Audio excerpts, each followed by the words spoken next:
Well, ladies and gentlemen, I wonder if we could make a start. I gather the other two sessions are running late, so it may be that we have people trickling in as we proceed. My name's Colin Ridd, and I'm President and Vice Chancellor of Cardiff University, and I'm chairing the session. On our panel, we have to my left here Vivienne Stern, who's Director of UUKI, which is the international arm of Universities UK. We have Paul Boyle, Professor Paul Boyle, who is the President and Vice Chancellor of the University of Leicester, and Andrew Colin, who's the founder and owner of Into Partnerships, which has been in business now, I think, for about a dozen years, working with universities to recruit and to teach international students.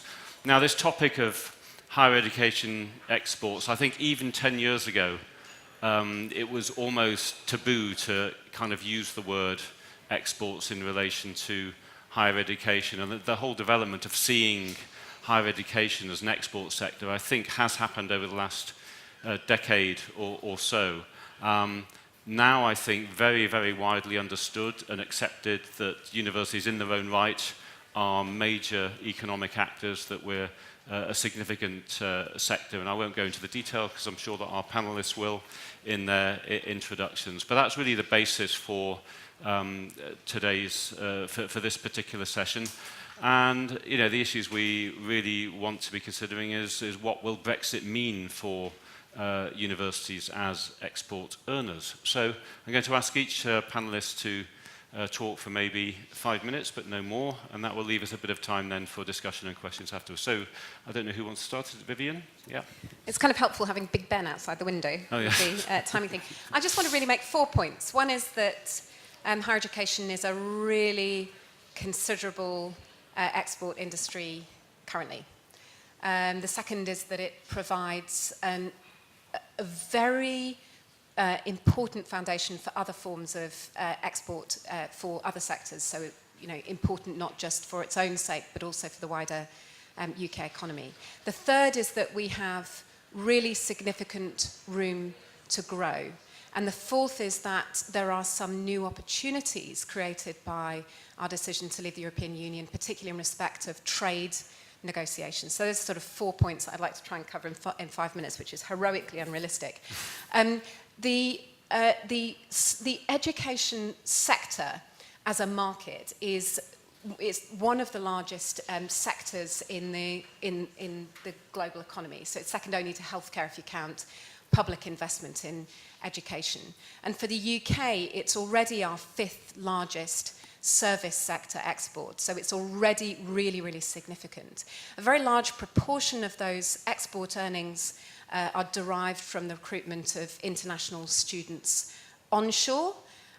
Universities UK has just published some research suggesting that the economic impact is around about 26 billion to the UK economy. But it also includes other types of activity. Transnational education, the provision of UK courses overseas, is one of the fastest growing areas of activities for UK universities. It's grown 13% in the last 2 years, 80% increase in students registered on UK programmes overseas in the last decade. It's astonishing, and there is considerable room to grow further.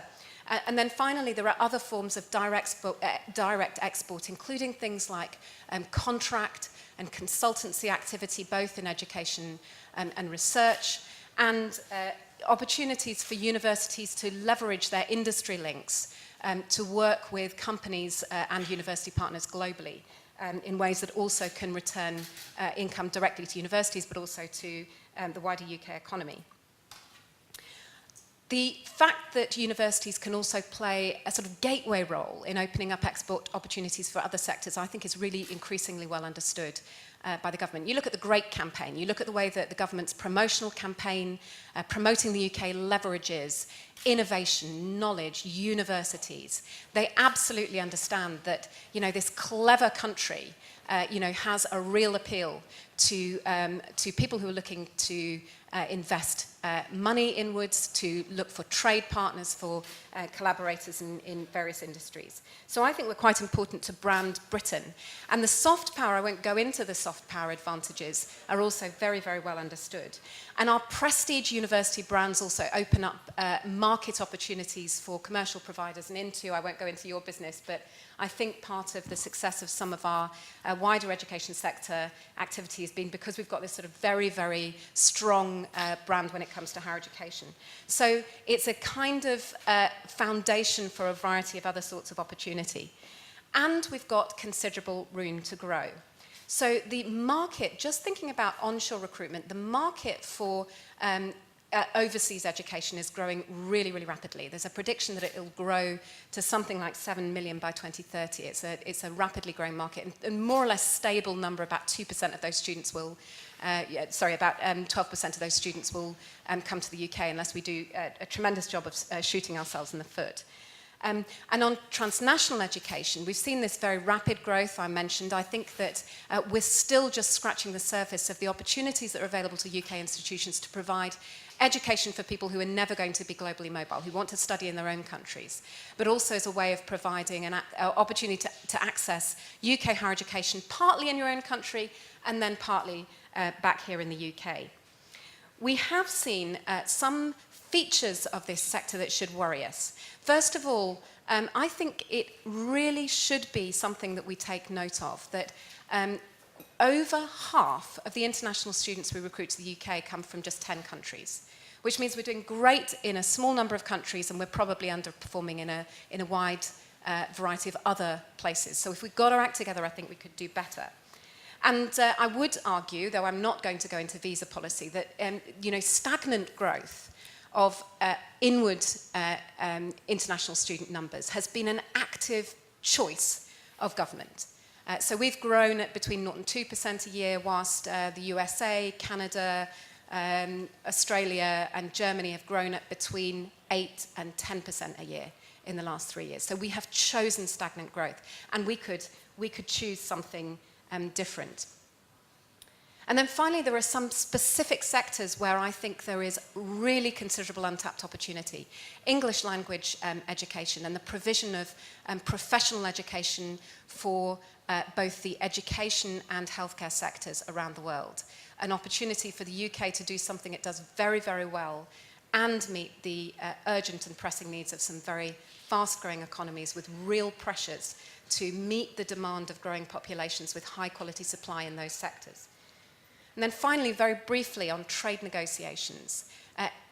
Education and research are features of very many major trade agreements that have been finalised recently. If you look at the Australian experience, the government has understood that trade negotiations can be used to open up opportunities in this important sector.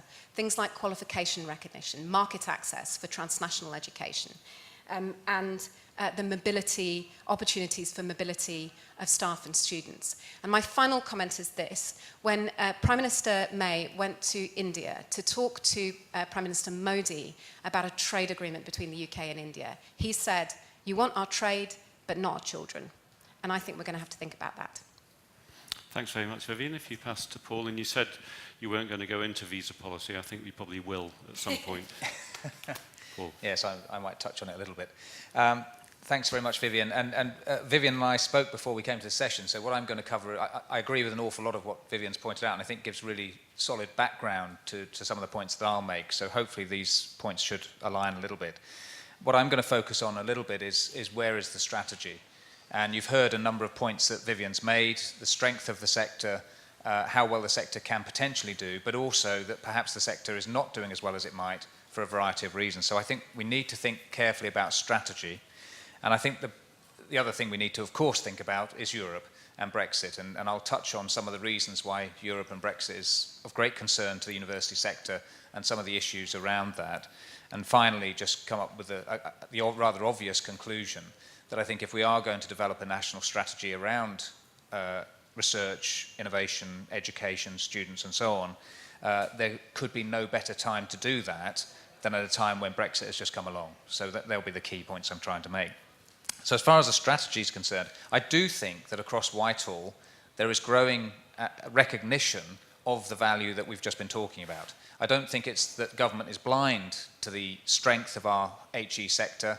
I think sometimes we could do a better job of publicising that, but I think there is recognition.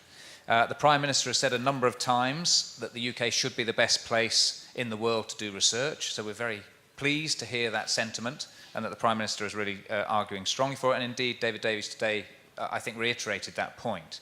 So from a research point of view, they get the message that we need to be able to work with the brightest and the best wherever they might be. We also, of course, have to maintain our position, as Vivian was pointing out, that we are the second most popular country in the world for international students. So we attract more international students than any other country other than the United States at around about 12% of the market share. But as you've also heard, we are going to be under an awful lot of competition and threat to that position. We also, one thing I'm not going to talk about at length, but I think is very, very important, is we need to be thinking about flows in the opposite direction too. We also need to be stressing how vital it is for soft power and all sorts of other good reasons, why we need our students to be spending time being educated overseas as well. This is valuable to the UK and something that we should position and argue strongly for, but I won't go into detail about that. And then finally, we do, of course, have to make the case strongly that research and education are part of our export industry. I don't think everyone accepts that, or that it's acknowledged everywhere that this is such a vital and indeed such a significant part. So yes, government get it, but part of the problem is there's a lot of fragmentation. And actually we can look to certain policies where they're almost contradictory. We also have a situation where there must be 7, 8 government departments that have a hand in universities, research and education. There are the obvious ones, education and BEIS and one or two others, but many other departments have some influence over what it is that we're trying to achieve in these sectors. So that does inevitably lead to some fragmentation and speaks back to the point I made about a lack of a joined-up national strategy in this area. If you think about the rather obvious tension, we've heard what a great element of the export industry we are. We've been encouraged to almost treble the amount of income we bring in to 30 billion. I can't remember exactly what it is now, but it will be roughly trebling that. But at the same time, we have a visa policy that's not encouraging growth. So we have one part of government strongly encouraging universities to grow our export trade, and the main way to do that is to attract more students into the UK. But at the same time, we have visa and other policies that seem to be acting almost in conflict with that. And certainly the perception out there in the rest of the world is a great concern about our willingness to accept people from elsewhere. So that's obviously extremely frustrating. And I think we've got to think about how the government can resolve some of that. If we move on to Europe, so what about Europe? What about this particular moment as we're going to be pulling back? Now, for universities, there is a number of areas where we collaborate extremely strongly in Europe. We collaborate in research and innovation, so we spend a lot of time collaborating with our European partners and competing in what are called framework programs. And these are long-running, they might run 6, 7 years, programs where money is brought together across the European states and we compete against other European nations for those funds. We also participate in a range of other activities, including Erasmus and various other opportunities for students to be mobile across Europe. So there's all sorts of things we do. And you heard the figures earlier. Something like a quarter of our international students come from Europe, about 5% of all of our students come from Europe, about 14% of our research grants come from that European funding system I just described. 43,000 members of staff in universities are mainland European who've come to work here because they believe the UK is probably the best higher education system in the European continent. On top of that, we have a framework program which is extremely stable, highly competitive, regarded throughout the world as probably one of the strongest research collaboration programs and one that the UK probably does best in. We compete better than just about any other country other than perhaps Germany at the current time.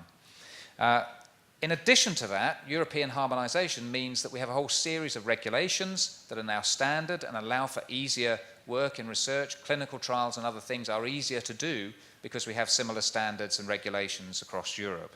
So standards and regulations are important. We have a Bologna process, which means that our qualifications are now recognised across Europe. Students can move easily and freely between countries because we recognise each other's qualifications in that system. So again, another practical element that encourages mobility that we've got to think carefully about in the future. And of course, there's a whole set of other issues around how might we continue to participate in a lot of those activities, in both the research activities and the student mobility activities. In my view, we can.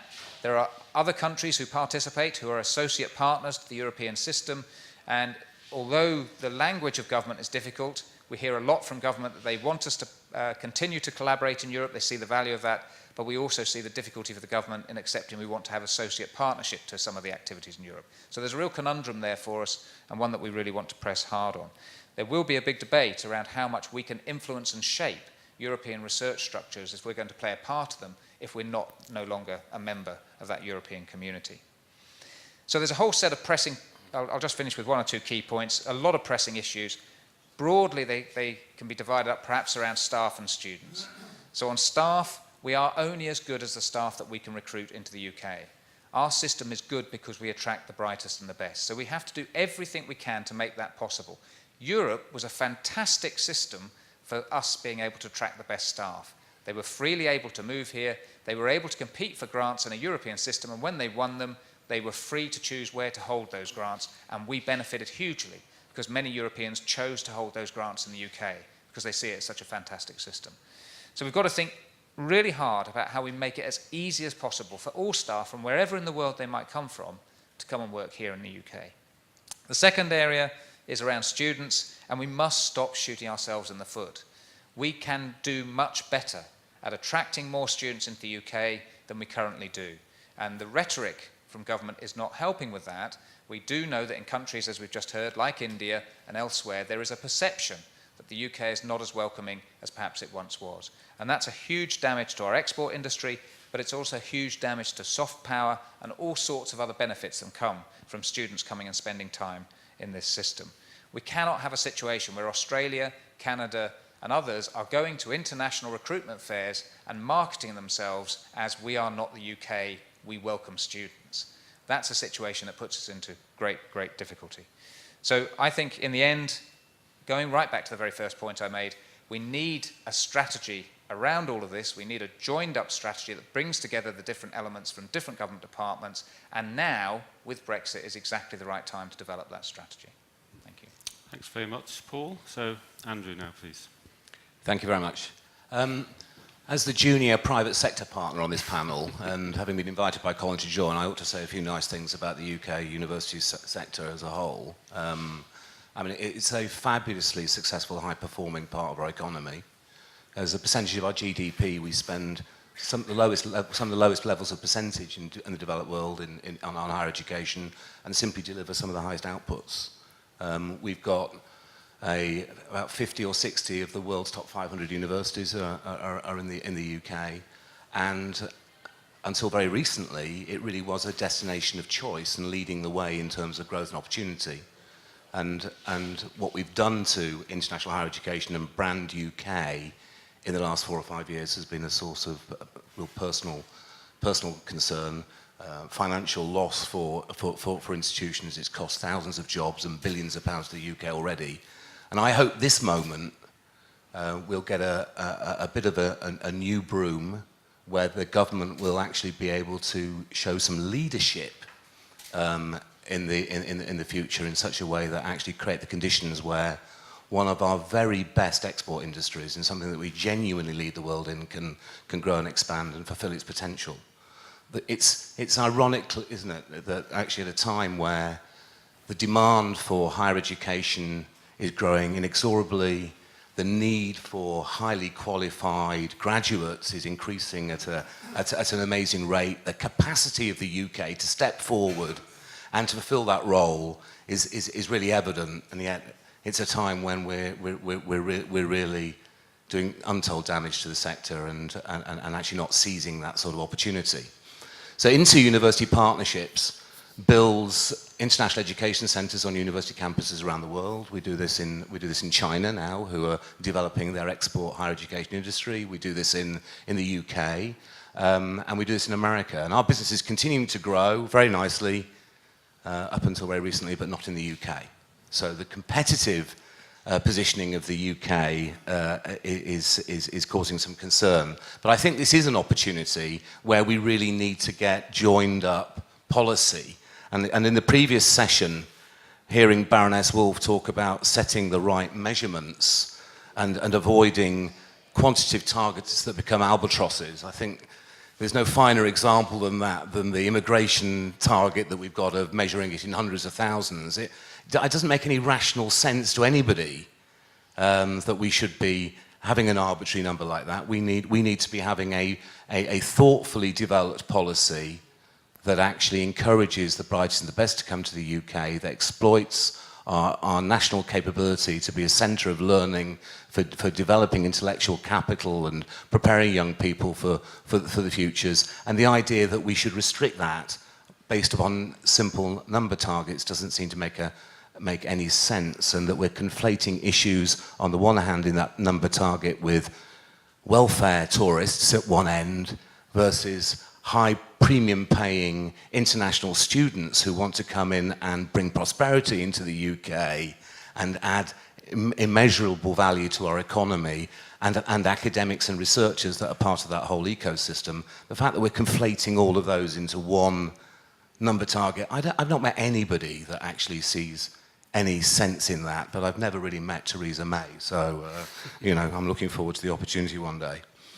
So I think that we need a vision for Britain, and frankly, this open door or put up the barriers. What's our identity all about? Because until we get that sort of fundamental question resolved, we're not, and then actually develop an industrial strategy and policies that then flow from that, and then make sure that the administrators of those systems are actually operating consistently in line with that.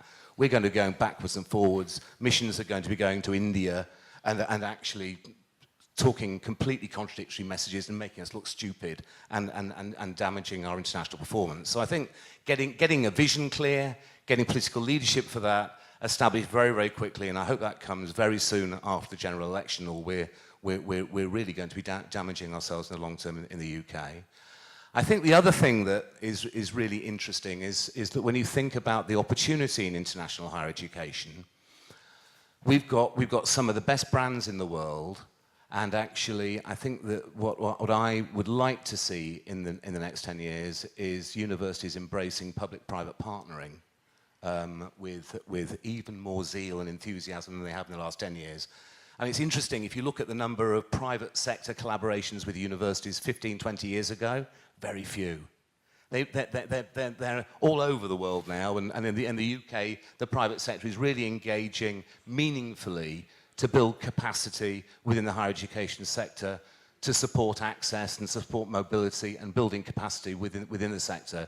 And that type of trend, I think, is really helpful, because I think if we're going to access the commercial opportunities that are available for Brand UK internationally, you need a blend of private sector expertise, private sector resources, with the major power of public sector institutions. And I think that combined together can create real transformation in the competitive positioning and performance of institutions. So I would like to see greater clarity of our vision as a country in terms of where we're going to go and how that translates to rational, thoughtful, well-considered immigration policy that institutions that the public at large can have confidence in, but institutions within HE can embrace and actually work within. Having got that sorted out, get consistency of application, because we have terrible examples at the moment of students turning up for credibility interviews who are being refused visas on the basis that they can't describe accurately the contents of the syllabus they're likely to be studying in the first year of the university. I mean, my children are at university, I'm not sure they know at the end of the year what they've studied rather than before they actually went. But I mean, it's quite clear that to people within the system that the mechanisms are being used to put students off. And therefore, this is making us appear unwelcoming.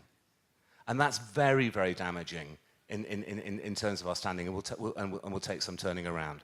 So be clear about the vision, get consistency in terms of how we're administering the system. And then I think the opportunity in the UK is bringing private capital and private enterprise to work alongside major public universities to exploit and develop and access in the 21st century what was one of the biggest global market opportunities, which is equipping the next generation with the skills that they need. Thanks very much, Andrew. And you've just named one major opportunity there you see from Brexit. I'll just ask Paul and Vivian just to name their key opportunities they see from the future that now is before us, and then I'll open it to the floor. I've already said trade negotiations are a big opportunity, so I won't. I'm going to cheat and not say that again. I think diversification is the real priority and challenge.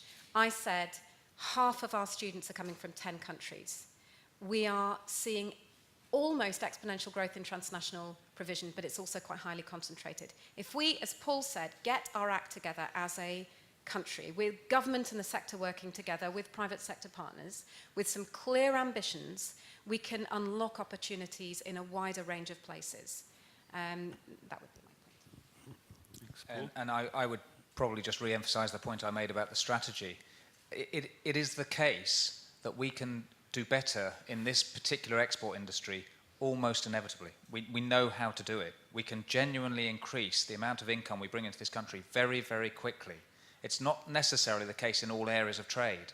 You know, there's some real challenges in some trade areas where we do well or less well. In this area, we know how to do it. We know that we're the best in the world, and we could deliver great income growth for the UK. And that just requires, in my view, a joined-up government approach that accepts that and positions research and education and innovation right at the heart of that trade negotiations as they go forward, and takes it much more seriously, perhaps traditionally, we've done in the past. Can I cheat and have an extra? Yes, go ahead. So if this, partly the output of this conference should be some clear ideas back to government, I'd like to contribute this one, that there are 8 government departments which currently have a stake in supporting the university sector in achieving these international goals, and they don't talk to each other. They should. There should be a coordinating mechanism, just as there is in Australia, to coordinate government effort behind clear national objectives. If we could send that message to government, I'd be a happy woman. Good.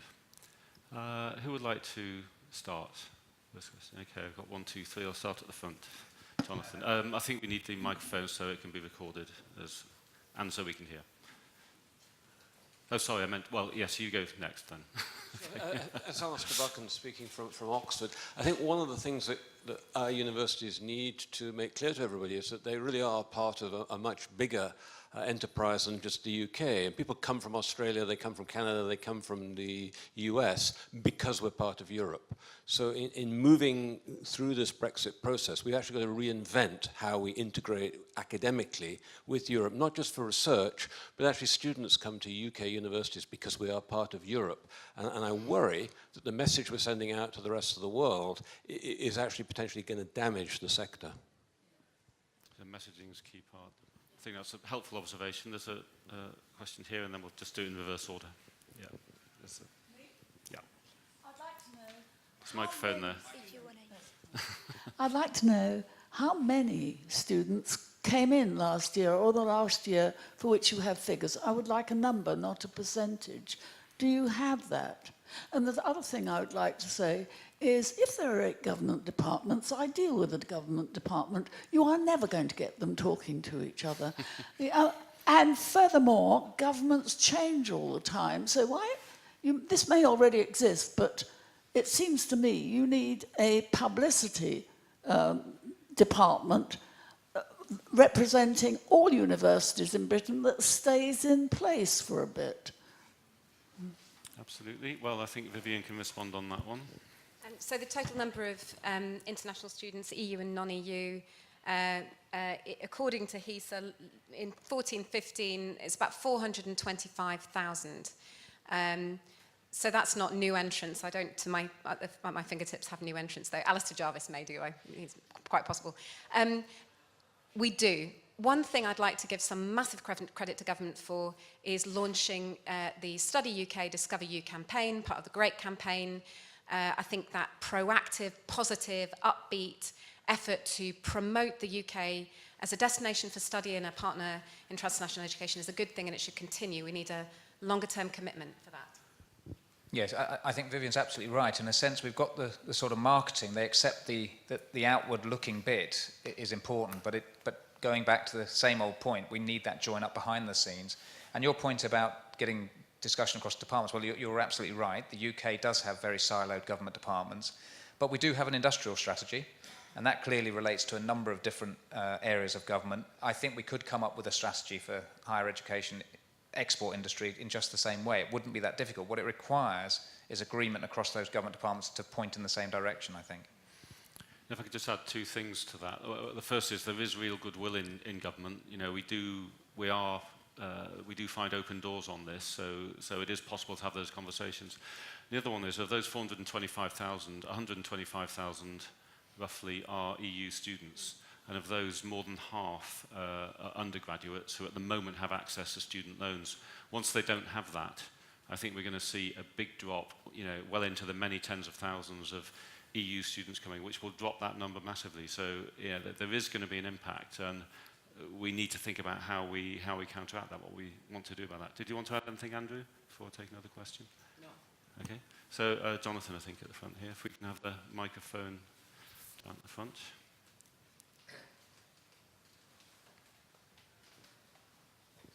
Jonathan Adams, Digital Science. On the marketing theme still, you're talking about selling UK higher education, but the students are going to come to a university.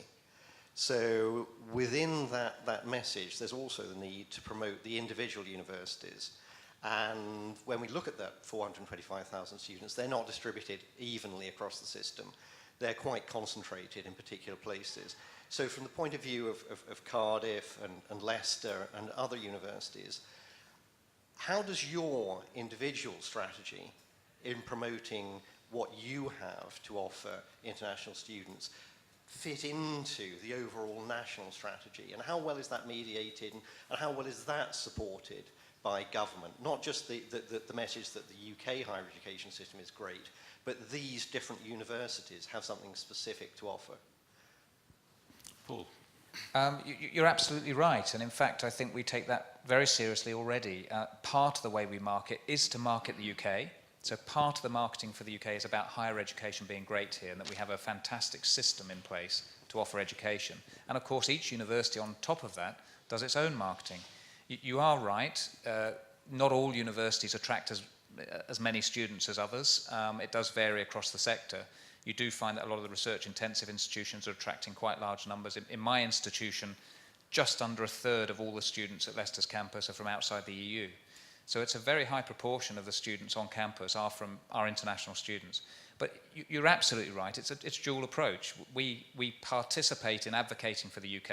That's why I'm on boards like this, and we go around the world telling the rest of the world and students in the rest of the world what a fantastic system we have. But of course we also send out our own individual staff who will promote our particular courses and what it is we think about Leicester that will attract students into that. I should say that the critical part is the UK brand. We have to protect that brand. That's the most important factor in all of this. There's a question here.